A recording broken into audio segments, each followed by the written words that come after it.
ಈಗ ಇಂದಿನ ಪತ್ರಿಕೆಗಳ ಇಣುಕು ನೋಟ. ಮಹಿಳೆಯರಿಗೆ ಮೀಸಲಾತಿ ಕೊಡಲು ವಿಪಕ್ಷಗಳಿಗೆ ಇಷ್ಟವಿಲ್ಲ, ಅಮಿತ್ ಶಾ. ಬ್ರಿಡ್ಜ್ ಟು ಬೆಂಗಳೂರು, ರಾಜ್ಯದ ಕ್ರಮಕ್ಕೆ ಮೆಚ್ಚುಗೆ. ತಂತ್ರಜ್ಞಾನ, ವ್ಯಾಪಾರ, ನಾವೀನ್ಯತೆಗೆ ಜಾಗತಿಕ ಪಾಲುದಾರಿಕೆ, ಸಿಎಂ ಸಿದ್ದರಾಮಯ್ಯ. ಇನ್ನು ಚಾರಣಕ್ಕೆ ಮುನ್ನ ನೋಂದಣಿ ಕಡ್ಡಾಯ, ರಾಜ್ಯದ ಚಾರಣಿಗರಿಗೆ ಎಸ್ಒಪಿ ಜಾರಿ. ಆಪ್ನಲ್ಲಿ ನೋಂದಣಿ, ಗೈಡ್ ಸೌಲಭ್ಯ ಕಡ್ಡಾಯ. 721 ಟನ್ ಚಿನ್ನ, 7334 ಟನ್ ಬೆಳ್ಳಿ ಆಮದು, ವಾಣಿಜ್ಯ ಸಚಿವಾಲಯ.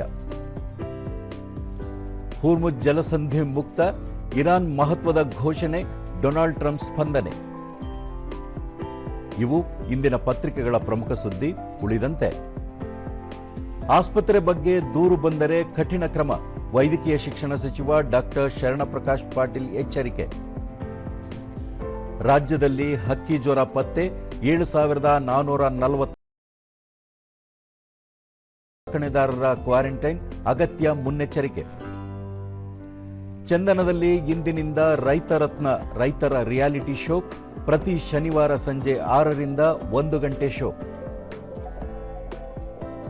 ಮುಂದಿನ 2 ವಾರಗಳ ಕಾಲ ದೇಶದಲ್ಲಿ ತೀವ್ರ ಬಿಸಿಗಾಳಿ, ವಿಶ್ವದಲ್ಲೇ ಅತಿ ಬಿಸಿ ದೇಶ ಭಾರತ. ಐಪಿಎಲ್ ಕ್ರಿಕೆಟ್, ಇಂದು ಕ್ಯಾಪಿಟಲ್ ವರ್ಸಸ್ ಆರ್ಸಿಬಿ. ಹಸಿರು ಜರ್ಸಿಯಲ್ಲಿ ಆರ್ಸಿಬಿ, ಭರವಸೆಯಲ್ಲಿ ರಜತ್ ಪಡೆ, ದಿಲ್ಲಿಗೆ ಗೆಲುವಿನ ತವಕ.